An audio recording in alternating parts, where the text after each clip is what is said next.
Buenas noches, hermanos, ¿cómo están? Qué lindo es poder compartir una vez más, una noche más, un martes más, juntos la palabra de Dios. Recuerden que estamos estudiando la declaración de fe de nuestra iglesia y hoy nos toca un tema muy interesante, un tema lindo para charlar, lindo para hablar, lindo para comentar.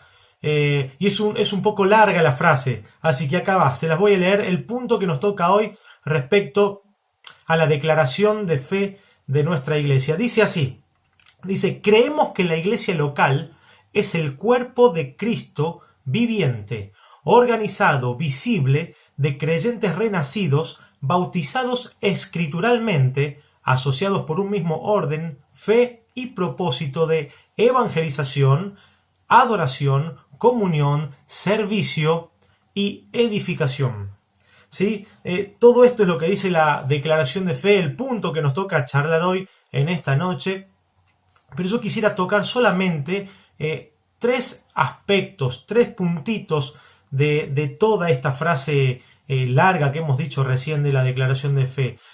Sí, centrarnos en lo que es la iglesia local. Nos vamos a enfocar en la iglesia local y respecto a la iglesia local vamos a tocar tres puntos. En primer lugar, comenzamos con este tema y recuerden tener en mente iglesia local. Leo de nuevo la declaración de fe. Creemos que la iglesia local es el cuerpo de Cristo viviente, organizado. Y aquí está nuestro primer punto. Vamos a hablar un poquito de la organización de la iglesia local. ¿Qué nos dice la Biblia respecto a la organización de la iglesia? Miren, por favor, vamos a leer en Filipenses capítulo 1, versículo 1. La organización de una iglesia es muy simple, muy sencilla. Y esto es lo que dice Filipenses capítulo 1, versículo 1. Se los leo para ustedes. Dice así: Pablo y Timoteo, siervos de Jesucristo, a todos los santos en Cristo Jesús que están en Filipos, con los obispos y diáconos. Aquí está, Pablo y Timoteo, ¿sí?, escribiendo o enviando esta carta a los filipenses. ¿Y a quién se la envían? Dice, a todos los santos en Cristo. Acá tenemos un primer grupo. Pablo y Timoteo, que se consideran siervos, les escriben a todos los santos que están en Filipo. Pero también dice a todos los obispos, a los santos que están con los obispos, y también menciona a los diáconos. Y acá tenemos tres grupos del que habla la Biblia respecto a una organización de la iglesia. Habla de los santos o fieles o creyentes, habla de obispos o ancianos y habla también de los diáconos. Estos son simplemente los grupos de una iglesia. La organización de la iglesia está compuesta por ancianos, diáconos y fieles, santos, creyentes. Alguno dirá, pero la organización de la iglesia también podríamos tomar versículos como el de Hechos capítulo 15, versículo 22, que dice así: Entonces pareció bien a los apóstoles y ancianos con toda la iglesia elegir entre ellos varones y enviarlos a Antioquía con Pablo y Bernabé, a Judas, que tenía por sobrenombre Barsabás, y así las varones principales entre los hermanos. Aquí aparece otro grupo más. Habla de la iglesia y habla de ancianos y habla de apóstoles. En Hechos también, capítulo 15, versículo 4, dice: Y llegados a Jerusalén, fueron recibidos por la iglesia, por los apóstoles y los ancianos, y refirieron todas las cosas que Dios había hecho con ellos. Aquí también en este grupo aparecen los apóstoles. Bueno, yo quiero comentar un poquito sobre esto. ¿Por qué tomamos lo de Filipenses y no tomamos lo de Hechos? Consideramos que los apóstoles ya no están entre nosotros. Miren, ya que a la luz de la Biblia cumplían con 4 requisitos, o los apóstoles tenían 4 características esenciales para ser llamados apóstoles. Apóstol significa ser enviado por Dios. Pero a la luz de la Biblia, si leemos en los Hechos de los Apóstoles, vemos que tenían, y las cartas, obviamente, y las cartas de Pablo, vemos que los apóstoles tenían 4 características fundamentales. En primer lugar, primer característica que tenía un apóstol, la Biblia habla de que un apóstol era una persona que había visto a Jesucristo resucitado cara a cara.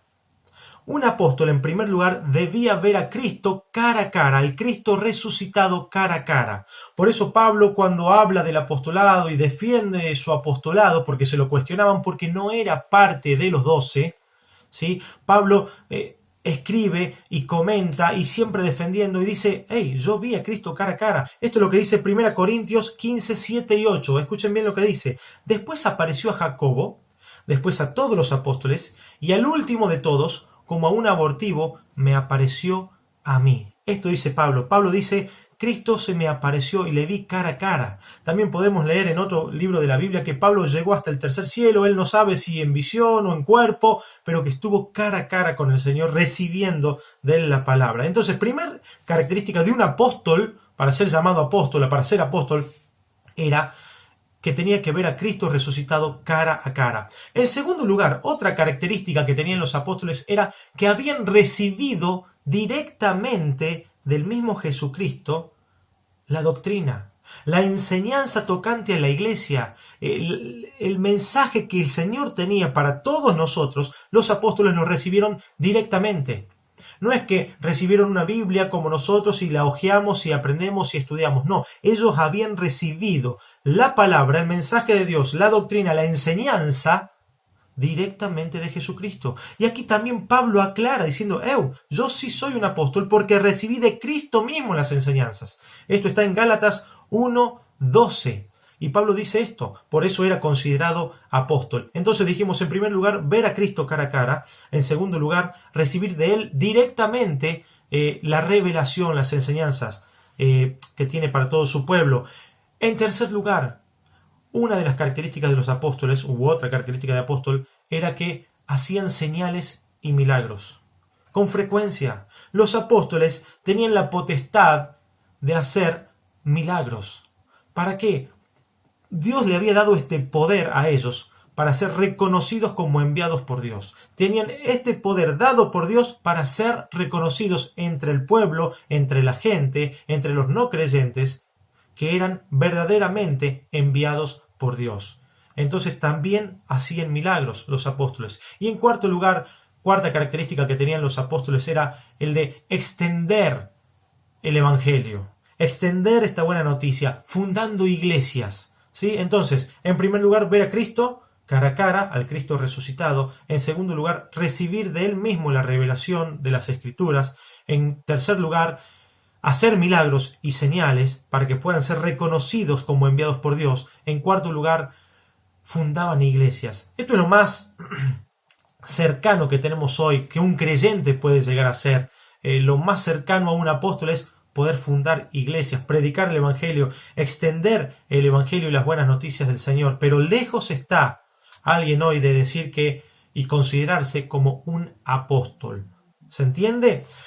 Entonces, por eso decimos que la organización de la iglesia, en la organización de la iglesia tomamos estos tres grupos: los santos, los fieles, los ancianos y los diáconos. La Biblia también menciona grupos de personas que están ligadas con dones espirituales en Efesios capítulo 4, como maestros, pastores, evangelistas. También habla de profetas y apóstoles. Digo que están relacionados con los dones porque cuando hablamos de maestro están relacionados con el don de enseñanza, cuando hablamos de evangelista con el don de evangelismo, cuando hablan de profeta con el don de profecía. ¿Sí? Entonces aquí aparece la palabrita pastores. Hasta también podríamos decir que el pastor es un don. El pastoreo es un don. Podemos hablar del don de pastor. Y ya vamos a aclarar un poquito estas cosas. Cuando hablamos de evangelistas, pastores como don, maestros, puede ser cualquier persona de la iglesia, de estos tres grupos que mencionamos: ancianos, diáconos o los fieles. ¿Sí? Les decía recién, la Biblia habla de pastor en Efesios refiriéndose al don de pastor. ¿Sí? Ya que está hablando junto con otra lista de dones que se fueron dando en 1 Corintios capítulo 12. Es decir, que tener el don de pastor hace que una persona cuide, se preocupe, ame y se entregue por los miembros de una iglesia. Eso es el don del pastor. Cuando hablamos de don del pastor, repito, hace que una persona cuide, se entregue, ame incondicionalmente a los miembros de una iglesia. Eso es tener el don del pastor. Recuerden que cuando hablamos de dones, no hay diferencia entre hombres y mujeres, ¿sí? Entonces, el don de pastor se refiere a eso. Pero si vamos al libro de Hebreos capítulo 13, vemos allí que habla de pastores, y acá sí apunta y se refiere, a los líderes de una iglesia. Y vamos a hablar un poquito de esto, de los líderes de la iglesia. Vamos a hablar de los ancianos un poquito. Como les decía, acá en Hebreos, para referirse a pastor, se refiere a el líder. Ya no el don, sino al líder. Y se menciona 3 veces la palabra pastores en plural en Hebreos capítulo 13. Y si se fijan bien, aparece una sola vez en singular. Habla de pastor y se refiere a Jesucristo. Detalles para tener en cuenta respecto a los ancianos. Y afirmo esta frase y la digo en plural porque así lo habla la Biblia. Siempre que se habla de los ancianos, siempre que se habla de ellos, se habla en plural, ¿sí? Nunca se habla en singular de los ancianos. Siempre se habla en plural. De allí que tomamos para nuestra declaración de fe un cuerpo de ancianos, ¿sí? Recuerden que estamos hablando de la organización de la iglesia local. Hablamos de 3 grupos y estamos hablando de los ancianos. La Biblia menciona pastores en plural, menciona ancianos en plural. Miren lo que dice Hechos capítulo 14, versículo 23. Y constituyeron ancianos en cada iglesia, y habiendo orado con ayunos, los encomendaron al Señor en quien habían creído. No dice que había varias congregaciones y un solo anciano, sino que eran varios ancianos para cada congregación. Eso es muy importante decirlo. A los ancianos se les puede llamar indistintamente ancianos, pastores u obispos, ¿sí? U obispos también. Miren, cuando hablamos de ancianos, esta palabrita hace énfasis en la madurez espiritual del líder de la iglesia. Cuando hablamos de ancianos, hace énfasis esta palabrita en la madurez del líder espiritual de una iglesia. Esto viene de la palabra presbítero. La Biblia no menciona la palabra presbítero, pero sí menciona la palabra presbiterio, ¿sí? Cuando se refiere a que sobre Timoteo fueron impuestas las manos por el presbiterio, ¿sí? Y allí viene esa palabra que significa anciano y hace referencia a la madurez espiritual de un líder. Cuando hablamos de la palabrita obispo, que es lo mismo para ancianos, cuando hablamos de obispo hace énfasis en el cargo. Cuando hablamos de obispo hace énfasis en el cargo que tiene este líder de la iglesia. Obispo significa sobreveedor, significa supervisor. Y esta es una de las cosas que hace un anciano, ¿sí? Sobrevé la iglesia, ve un poquito más allá que el resto de los miembros. Tiene que tener una visión más amplia que el resto de los miembros. No puede solamente dedicarse y ocuparse a los jóvenes. No puede ocuparse solamente de las personas mayores. No puede dedicarse un anciano solamente al ministerio de los niños o al ministerio de las mujeres, sino que tiene que contemplar a la iglesia como un todo. Tiene que velar por el todo de la iglesia y siempre tiene que tener una mirada más allá que el común de la gente, ¿sí? Esto es lo que significa obispo y es el cargo del líder de la iglesia, el anciano, el sobreveedor, el supervisor, el que está por sobre los demás, revisando, cuidando a la iglesia, como dice la palabra. Y por último hablábamos de la palabra pastor. La palabra pastor hace énfasis en la función de un líder dentro de la iglesia, de la actividad como pastor, de cuidar a su rebaño, de cuidar a su grey, ¿sí? La función que tiene el líder dentro de su iglesia. Y acá vemos la palabrita pastor porque ese es el énfasis, de la función que tiene el anciano, que tiene el líder en la iglesia. Bueno, hablábamos que dentro de la congregación tenemos ancianos, pero también tenemos diáconos. Los diáconos deben ser líderes de servicios. Líderes de servicios. Y no solo deben hacer tareas administrativas, sino que también tienen que ministrar en la faz espiritual. También deben ministrar en el área espiritual. Si vamos a Hechos capítulo 6, versículo 5, encontramos ahí a uno de los diáconos, llamado Felipe. Es Felipe el evangelista, que nada tiene que ver con el apóstol, con Felipe el apóstol. Este es Otro Felipe, Felipe el Evangelista, que también aparece más adelante en los Hechos, predicándole a un etíope, guiando y abriéndole los ojos espirituales a este etíope. Y no solo a través de las escrituras guiándole de forma espiritual, sino también bautizándolo. Este era un diácono de la iglesia, ¿sí? Entonces, también el diácono puede hacer tareas espirituales dentro de la iglesia. Bueno, eso es un poquito de lo que podemos hablar respecto a la iglesia local y respecto al orden que puede tener una iglesia local. ¿Para qué tener un orden? Para que las cosas salgan bien. Miren, fíjense que trato, y no significa que esté bien o mal, yo trato de no hablar tanto de jerarquías, ¿sí? La Biblia, si bien dice que somos todos iguales ante el Señor, que dentro del cuerpo somos todos iguales, algunos sobresalen más que otros respecto a sus dones, pero que la cabeza siempre es Cristo.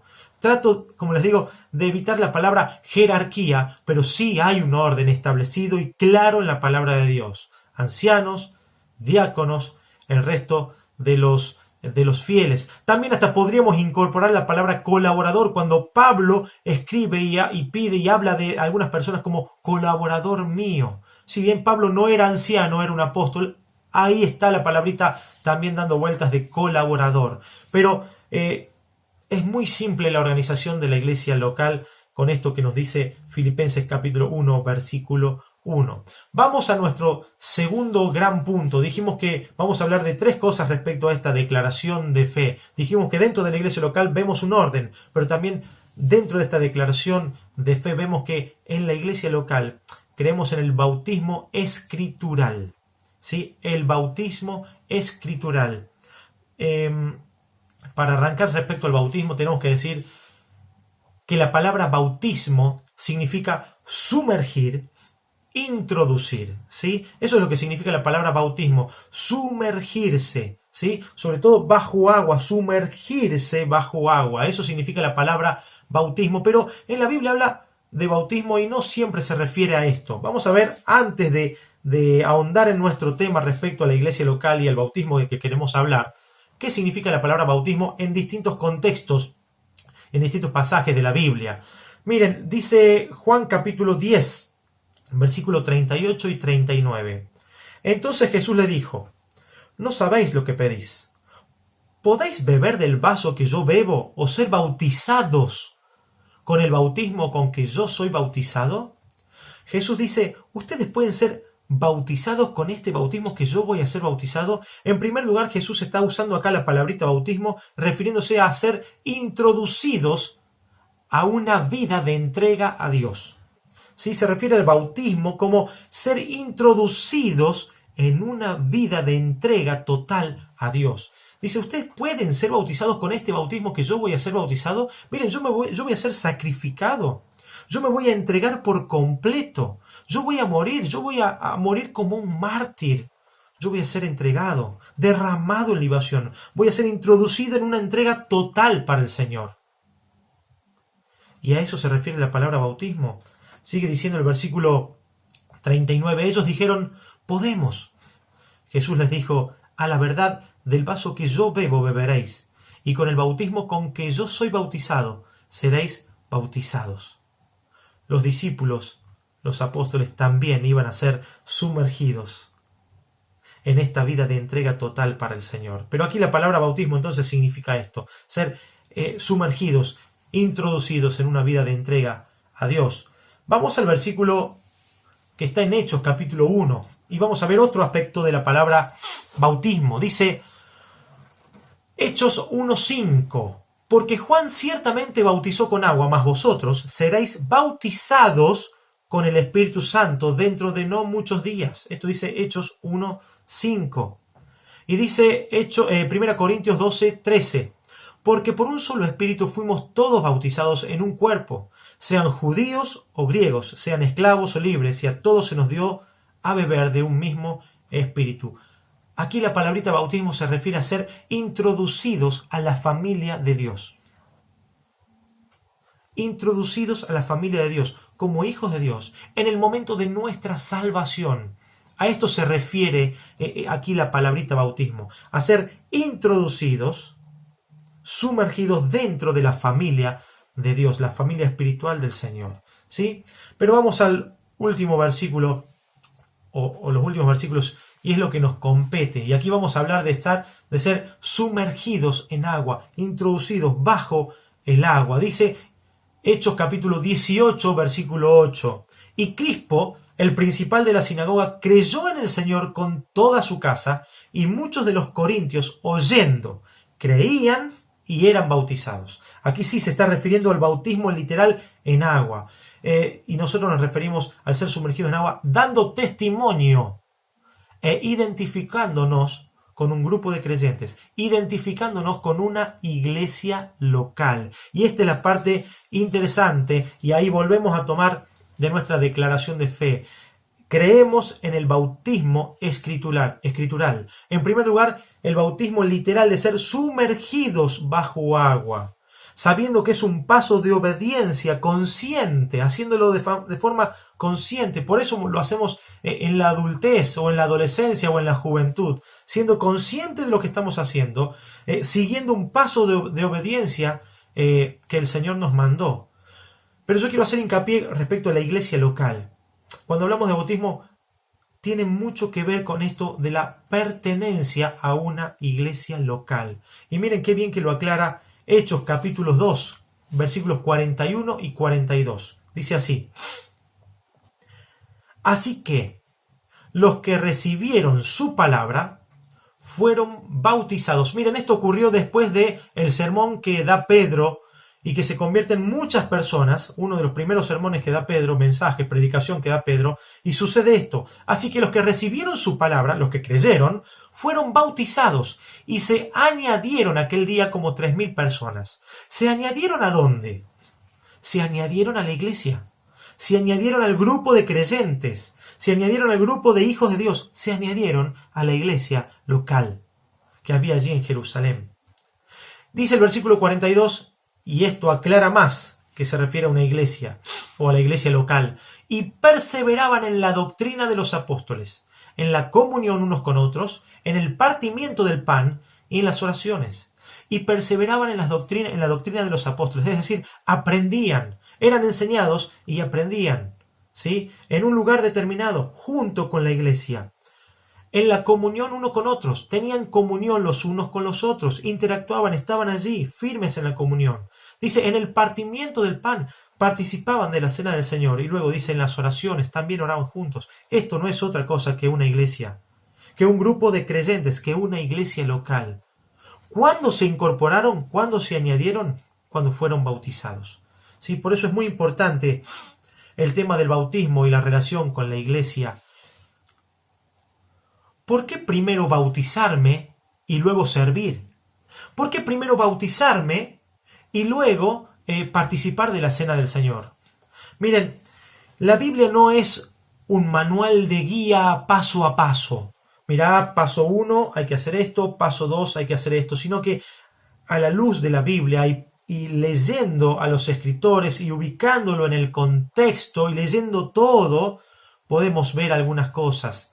Es importante destacar que el bautismo es un testimonio público.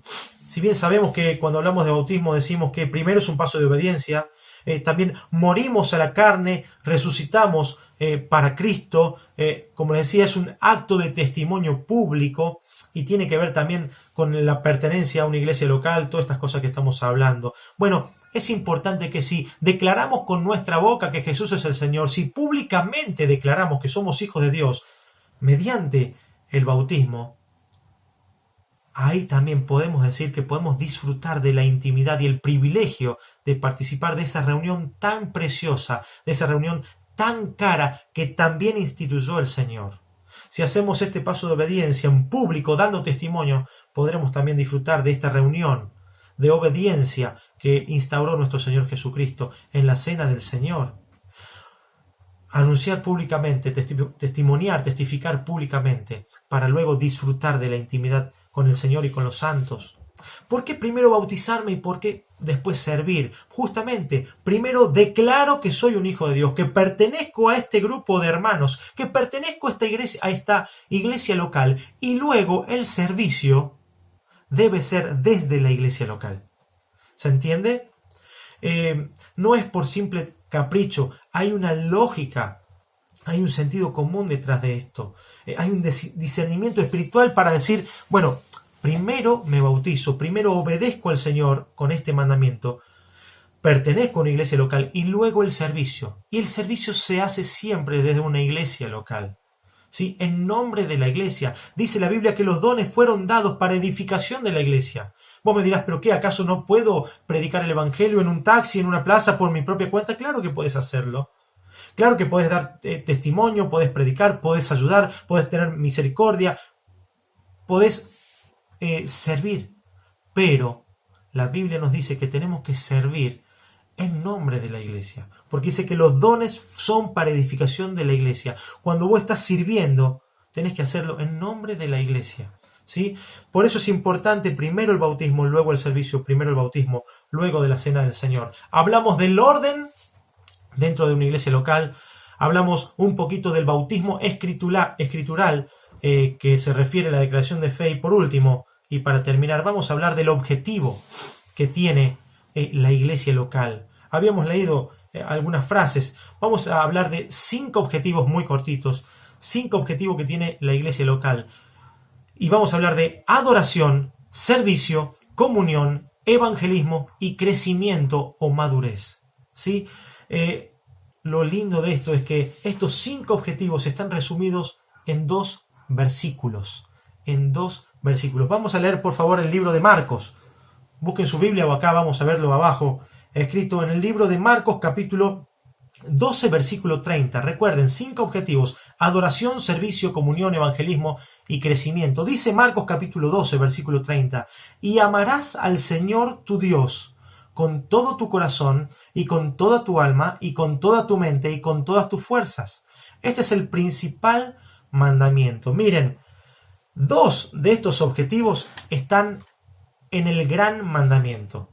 2 de los primeros 5 objetivos están en el gran mandamiento. Dice la Biblia: y amarás al Señor tu Dios con todo tu corazón, con toda tu alma y con toda tu mente y con todas tus fuerzas. Este es el principal mandamiento. Y aquí vemos el principal objetivo que tiene la iglesia. Esto es adoración. Amarás al Señor tu Dios. Te rendirás solamente a Él. Esto es adoración. El primer objetivo que tiene una iglesia es adoración. Pero sigue diciendo el gran mandamiento, y el segundo es semejante en el versículo 31.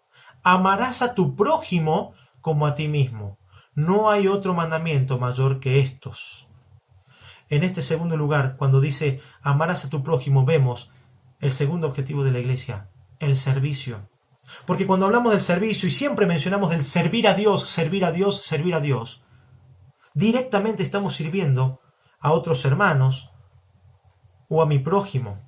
Cuando hablamos del don de enseñanza, estamos interactuando entre hermanos. Cuando hablamos del don de evangelismo, estamos predicando a otras personas. En el don de ayuda, en el don de misericordia, en todos los dones estamos interactuando y sirviéndonos unos a otros. Entonces, cuando dice amarás a tu prójimo como a ti mismo, podemos encontrar el segundo objetivo de la iglesia, esto es el servicio.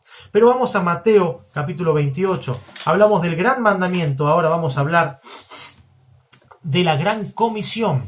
Dice Mateo capítulo 28 versículo 19 y vemos la gran comisión como título. Dice: por tanto, id y haced discípulos a todas las naciones, bautizándolos en el nombre del Padre y del Hijo y del Espíritu Santo, enseñándoles que guarden todas las cosas que os he mandado, y aquí yo estoy con vosotros todos los días hasta el fin del mundo. Aquí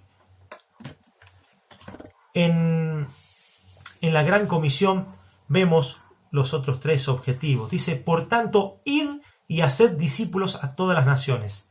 Esto es evangelismo. Esto es el objetivo que tiene la iglesia, evangelizar. Lo dice la palabra del Señor. Tercer objetivo, entonces, evangelismo.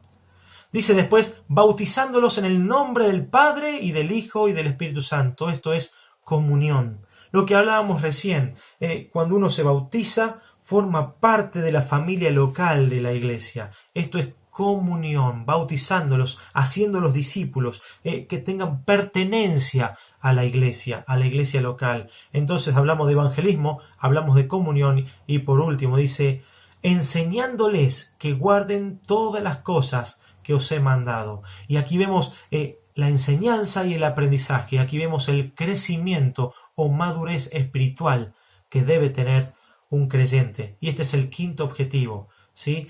El crecimiento o la madurez. Lo vemos en el gran mandamiento y en la gran comisión. Esto es lo que yo quería compartir con ustedes de esta larga declaración de fe. Hablar un poquito de la organización que tiene la iglesia local, hablar un poquito del bautismo escritural que tiene nuestra declaración de fe y hablar del objetivo que tiene la iglesia y que de hecho está escrita en nuestra declaración de fe. Estos son los objetivos también que tiene que tener la iglesia en Recta Martinoli y debemos amar a nuestra iglesia local. Debemos ser celosos de nuestra iglesia local también. Cuando vemos que las cosas no van bien, cuando el rumbo no va bien, tenemos que hablar, no podemos callar, con amor, para que se corrijan las cosas. Cuando vemos que las cosas van bien y se hacen bien y las podemos disfrutar, podemos llevar una palabra de aliento, una palabra de bendición y disfrutar de que somos bendecidos por la iglesia y bendecir a la iglesia y disfrutar de esto. Tampoco callar cuando las cosas van bien, sino decirlas, comentarlos, dar una palabra de ánimo, de aliento para seguir adelante. Hermanos, les animo justamente a seguir adelante, a amar más a nuestro Señor, a amar más a nuestra querida iglesia local en Recta Martinoli, porque hoy más que nunca podemos entender que somos iglesia. Que el Señor les bendiga mucho y muchas gracias por su tiempo.